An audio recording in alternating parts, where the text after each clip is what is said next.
This presentation is on the Restoration playwright William Congreve.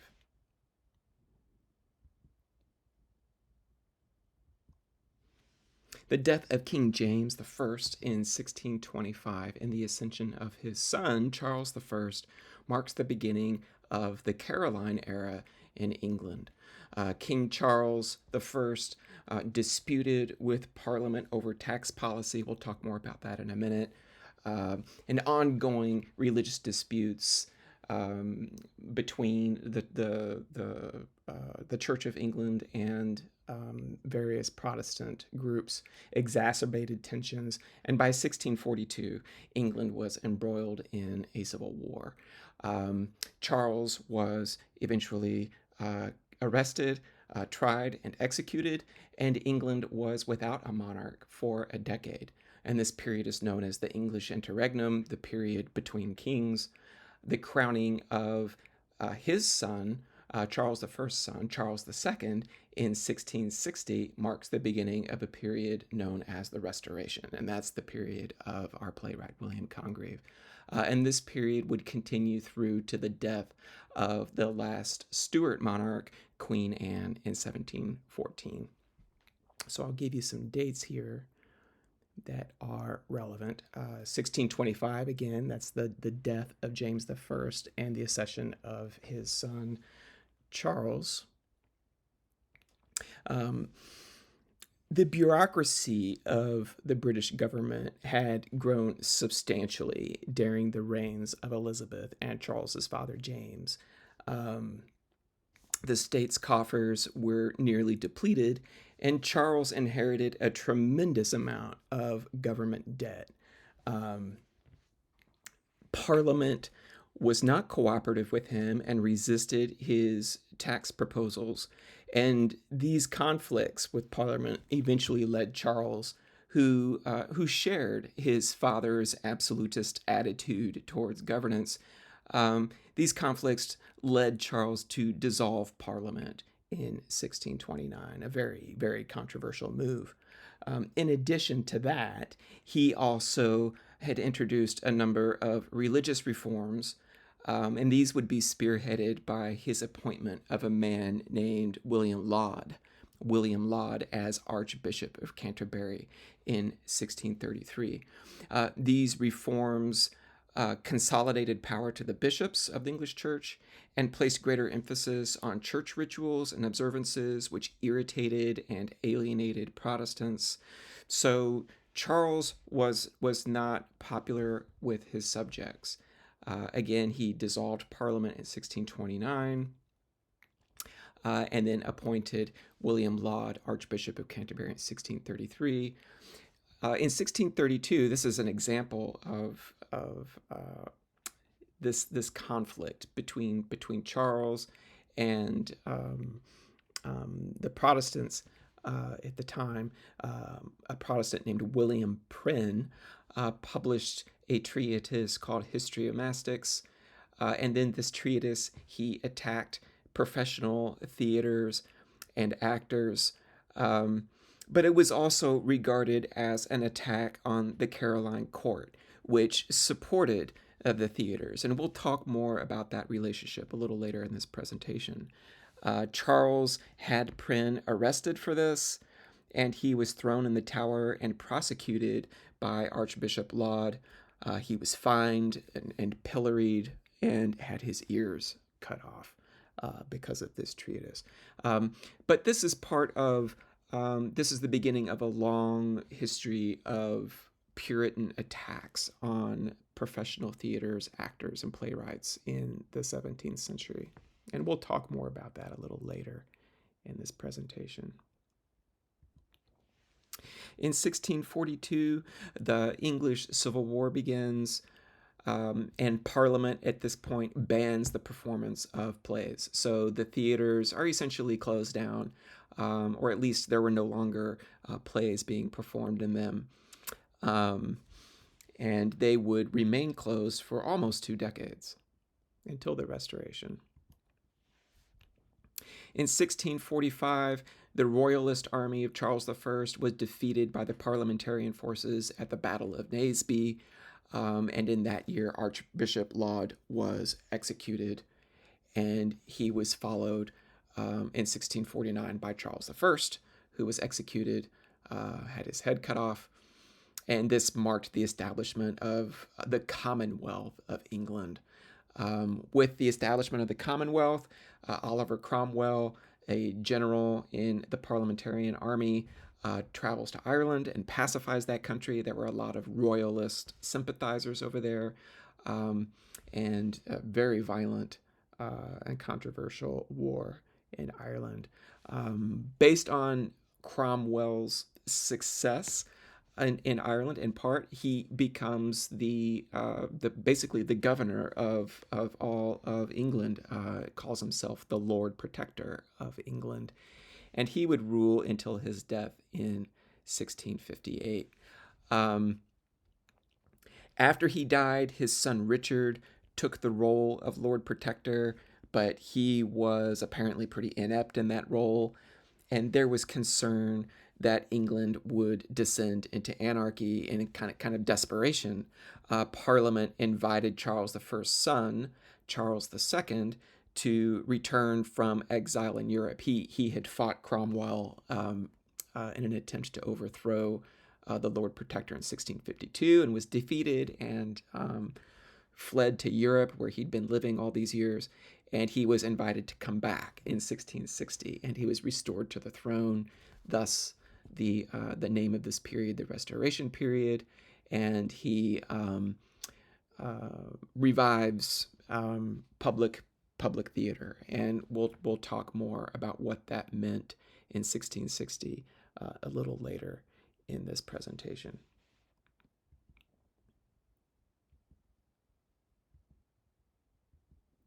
In 1685, Charles II dies, and his brother, James II, who was also in exile in Europe for the same reason that Charles was, had converted in the meantime to Catholicism.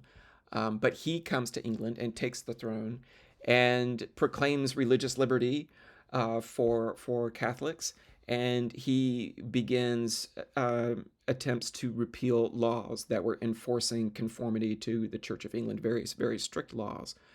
For example, you could not serve in any kind of government position unless you swore your allegiance to the Church of England. So he begins repealing these laws, and this concerns a lot of Protestants. And so he is forced out. He flees England. He steps down from the throne and goes into exile. He is succeeded by his daughter Mary, who is a Protestant. She was raised a Protestant, and her husband William of Orange. And this is called the Glorious Revolution. There was no real war. James II, to avoid that, and probably fearing for his life, left on his own. And Mary and her husband William came and co-ruled for the next several years till the 1700s. In 1698, Jeremy Collier, another puritanical writer, publishes a treatise called A Short View of the Immorality and Profaneness of the English Stage.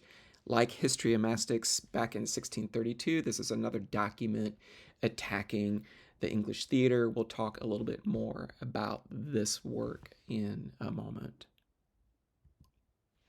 In 1702, William of Orange dies, and his wife Mary had died sometime earlier, and he was succeeded by another of the Charles II's Protestant daughters named Anne. She had a son, but he died while he was still a boy, and she died herself in 1714, and there was no Stuart successor.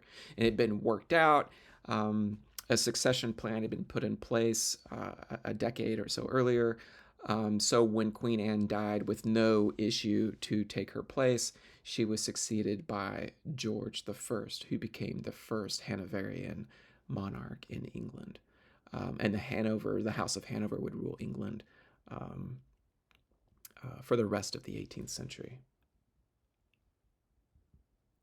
So let's talk a little bit about William Congreve. Move his portrait over to the side there. These guys have great hair. He was born in 1670, so he was born after um, the Restoration, about 10 years after, and he was born to Colonel William and Mary Congreve. And as a boy of, I think he was around 4 years old, they relocated to County Cork in Ireland. I'm not sure what the reason for that was. It could have been because of his father's career in the military. And and as a young boy, he was educated at the top schools in Ireland. He was educated at Kilkenny College, and then when he got a little older, he matriculated to Trinity College Dublin. These were the premier schools at the time. In the early 1690s, he moves to London to study law at one of the law schools. There were four in London. The Middle Temple was one of them. But while he's studying law, he keeps company with some of the really prominent writers of the period. In particular, John Dryden, who was an extraordinarily successful playwright, poet, and critic. He was poet laureate of England, actually. And he turns Congreve onto writing plays. In fact, he once compared Congreve to Shakespeare. His first successful play, Congreve's first successful play in 1693, was called The Old Bachelor, and it was performed by the United Company. We'll talk about the Restoration Theatre companies in a little bit, at the Theatre Royal in Drury Lane. Now, this theater still stands at the site of the original Theatre Royal. It's not the same building, it's been rebuilt several times, but the Theatre Royal still stands to this day in Drury Lane. And a man named Thomas Betterton performed the lead role in that play. I put Betterton's portrait up there because Betterton was very important to Congreve's career, and in The Way of the World, he actually delivers the prologue of that play. If you notice in your book, it will say spoken by Thomas Betterton. Well, this is the man, and we'll talk a little bit more about Betterton later in this presentation. In 1695, Betterton broke away from the United Company and opened a new theater at Lincoln's Inn Fields. And the first performance of that theater was one of Congreve's plays. It was called Love for Love, and Betterton played the lead in that play as well. In 1697, Congreve writes the only tragedy that he ever wrote, The Mourning Bride, and it was not regarded as successful as his comedies. He's more well known for his comedies. An interesting thing about Congreve is similar to Marlowe, that when you look at the career of Marlowe 100 years earlier, in the late 1580s and early 1590s, his rise to fame was similarly meteoric, and he produced a quick succession of plays, 4 or 5, and then died, and he was murdered. And Congreve is the same. He rose very quickly, produced a number of popular plays in a very, very short span of time, and then he was not murdered. He just quit writing. But it's interesting to compare Congreve to Marlowe in that way, in that their trajectories were very similar. And to compare them to Shakespeare, whose trajectory was quite different. If Shakespeare had died after writing his first 4 or 5 plays, I don't think Shakespeare would be remembered the way he is today. So Shakespeare, his career unfolded so differently from the careers of Marlowe and Congreve. In 1698, a man named Jeremy Collier, I mentioned him earlier, publishes a work called A Short View of the Immorality and Profaneness of the English Stage, to which Congreve wrote a scathing rejoinder called Amendments of Mr. Collier's False and Imperfect Citations. And this was, Collier's work was particularly scurrilous because he identified specific playwrights by name. He talked about Dryden and Congreve and how their plays were immoral and sort of encouraged people to have lax moral standards. And Jeremy Collier and some of the other playwrights who were attacked in this work responded. Congreve's is particularly good. In 1700, he writes and produces his last play at Lincoln's Inn Field, The Way of the World. And he would go on and he would live for another 30 years. And his literary output shifted away from drama to a little bit of poetry.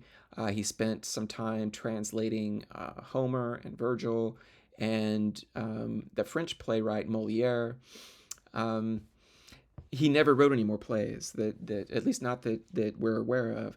And he never married, but he did maintain long relationships with several women, and one in particular, Henrietta Godolphin, the second Duchess of Marlborough, who gave birth to a daughter in 1723. She was married at the time. She was married, had been married for a long time, and she gave birth to a daughter in 1723 named Mary, and that daughter was believed to be Congreve's, even by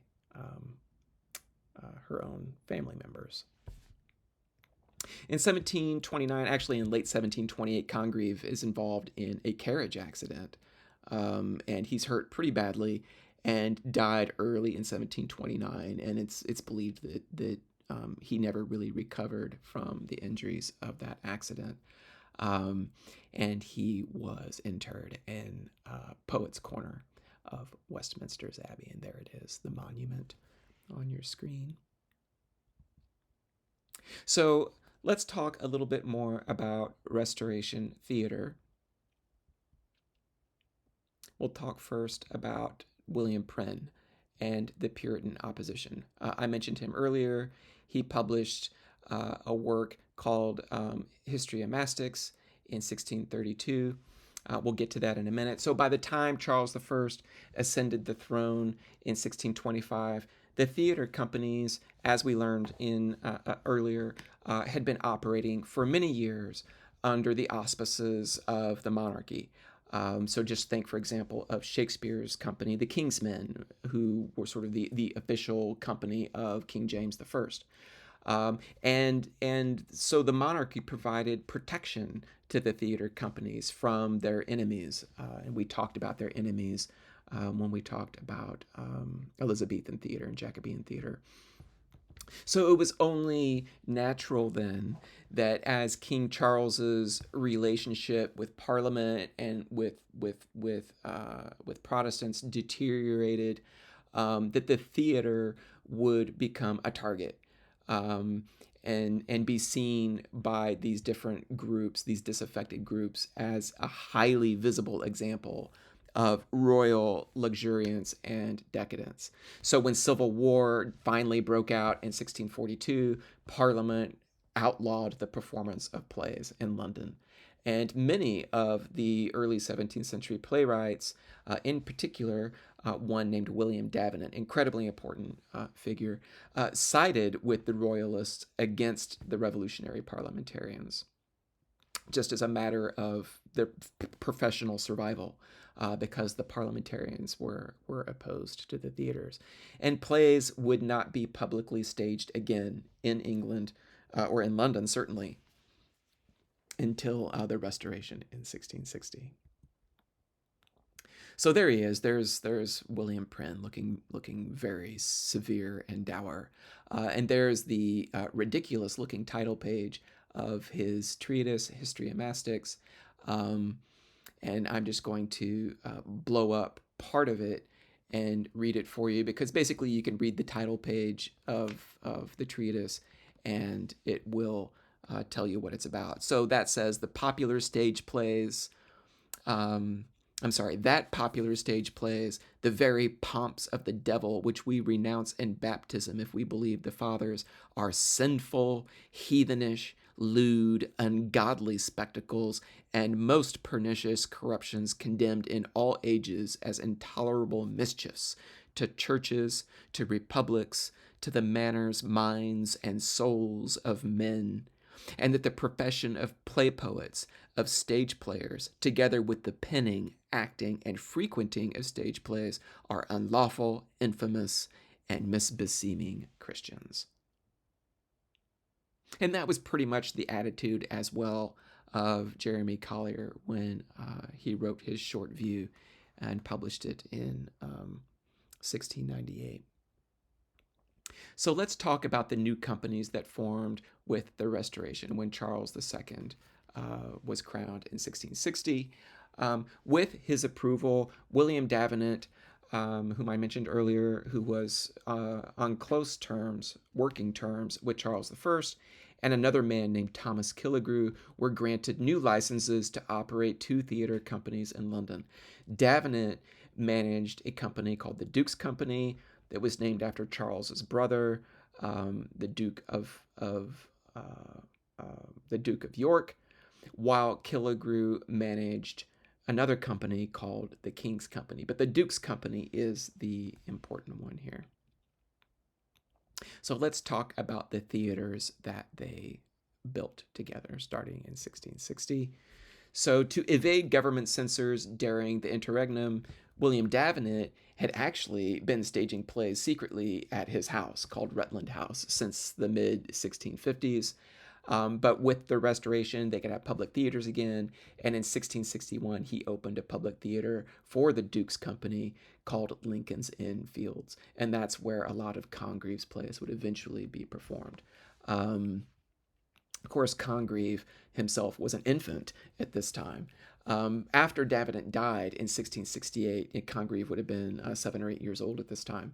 The company was managed by an actor named Thomas Betterton, and he was would become the company's most famous actor, and he kept the company located at Lincoln's Inn Fields until 1671, and then they relocated to another theater to make it more profitable.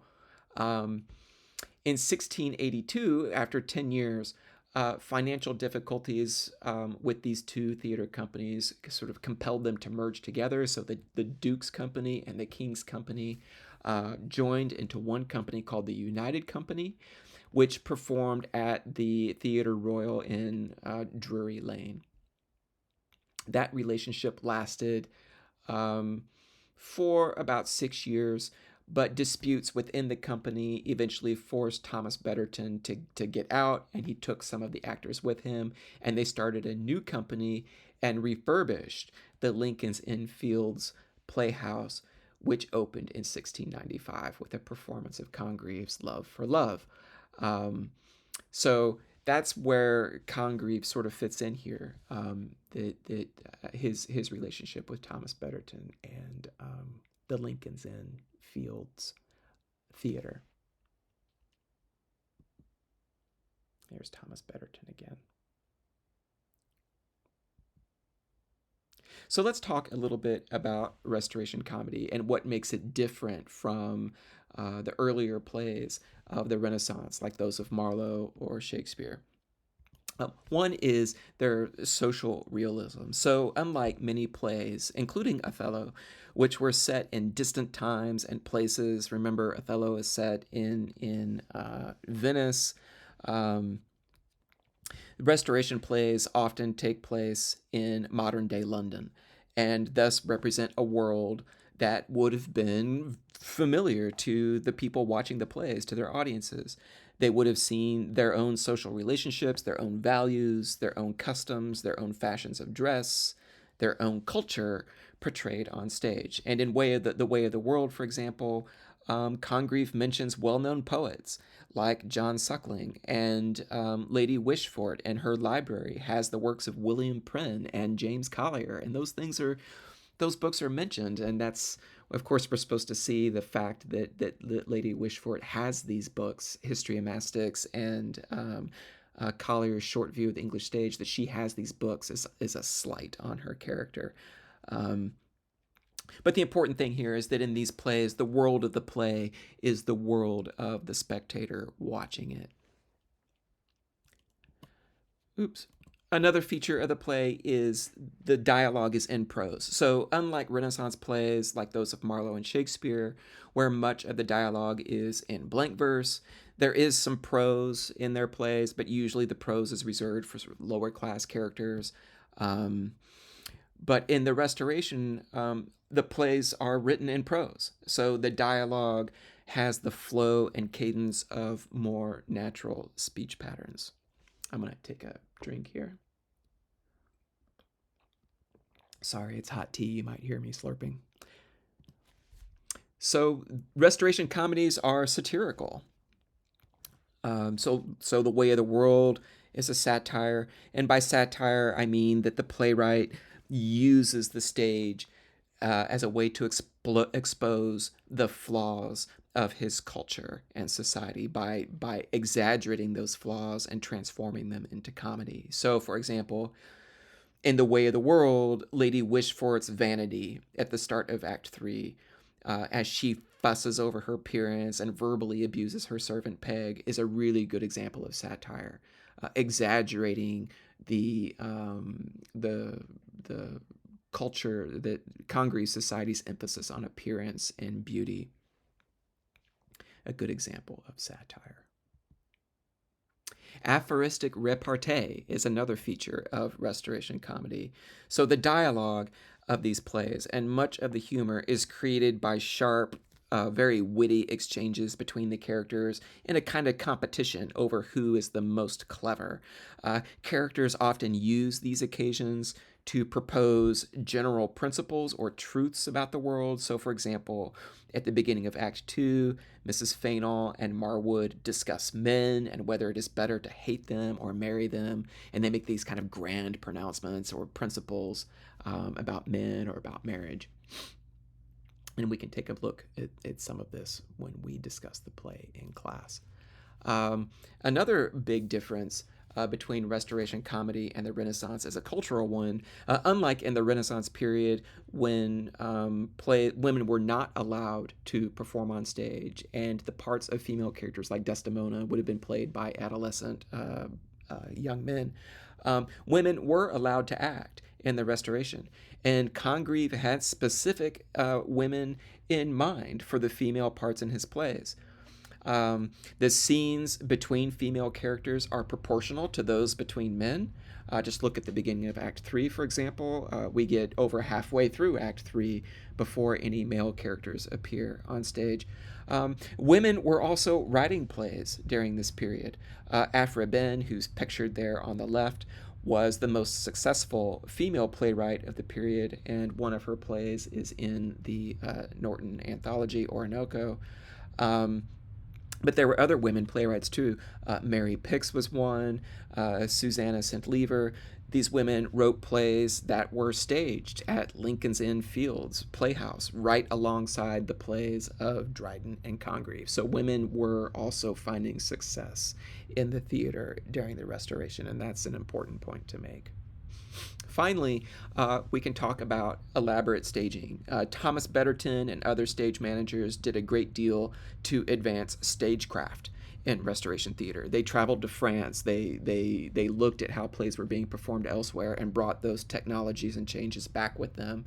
So you might remember that Renaissance plays were often very bare bones. There was not a lot of scenery on the stage. In the Restoration, scenes became very elaborate. Stage scenery became complicated. There was new lighting technology. The sets were built up and very sophisticated. It could be changed out in between acts, so that the staging of plays looked very different than during the Renaissance. So, when The Way of the World begins, we're thrust right into the middle of a conflict, a very complicated situation that has started to take shape before the play even begins. And it takes a while for us to figure out what's going on. So I thought what I would do is identify some of the major characters here. I can't do all of them, but some of the main ones, and talk a little bit about their relationships. I'm going to use portraits here from well-known portrait painters of the period. Peter Lely, who was a court painter until his death, I think in 1680 or thereabouts. And then he had a successor named Gottfried Kneller. These were the two most important portraitists at the time. Some of these portraits are of actual people, but we're just going to let them stand in for the characters in the play. So we'll start with Mirabelle, who's in love with a character named Millamant. We'll get her up here too. There she is, Millamant, playing with her hair. He wants to marry her for her substantial fortune that she has, her dowry. Then we have Lady Wishfort, who is Millamant's aunt, and she is blocking this relationship throughout the play. So Mirabelle has flattered and flirted with her in order to get access to Millamant, and when his true intentions were exposed by another character named Marwood, we'll talk about her later, Wishfort determined to obstruct his courtship of her niece, and she mainly does that in the play by proposing a relationship to a marriage to this man, Sir Wilful Whitwood. This is Lady Wishfort's nephew, so she tries to arrange his marriage to her niece, Millamant, in opposition to Mirabelle. Then we have a character named Fainall. This is Mirabelle's sometime friend. They're playing cards together at the beginning of the play, who learns that his marriage to Mrs. Fainall, this is Lady Wishfort's daughter, Mrs. Fainall, and he learns that his marriage to her was to cover up her previous affair with Mirabelle. And so he turns on Mirabelle in hopes that he can manipulate Wishfort, his wife's mother, into bestowing Millamant's dowry on him. So he's trying to make money too. And this play is all about the relationship between marriage, sex, and money.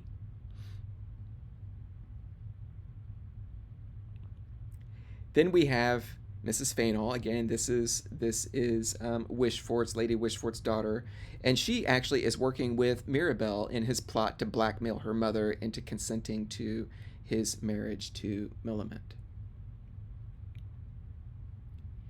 Part of that conspiracy, that blackmail, involves this man, Waitwell, who is Mirabelle's servant, and he secretly marries Lady Wishfort's servant, Foible, and we learn about that marriage at the beginning in Act 1. We don't quite understand the plot yet. It unfolds a little bit later. And then later he's going to disguise himself as a man named Sir Roland, who is going to court Lady Wishfort. And this is part of a plot that they have to blackmail her into consenting to Millamant's marriage to Mirabelle. Then we have a character named Marwood, who is pretty despicable in the play. She is Fainall's mistress.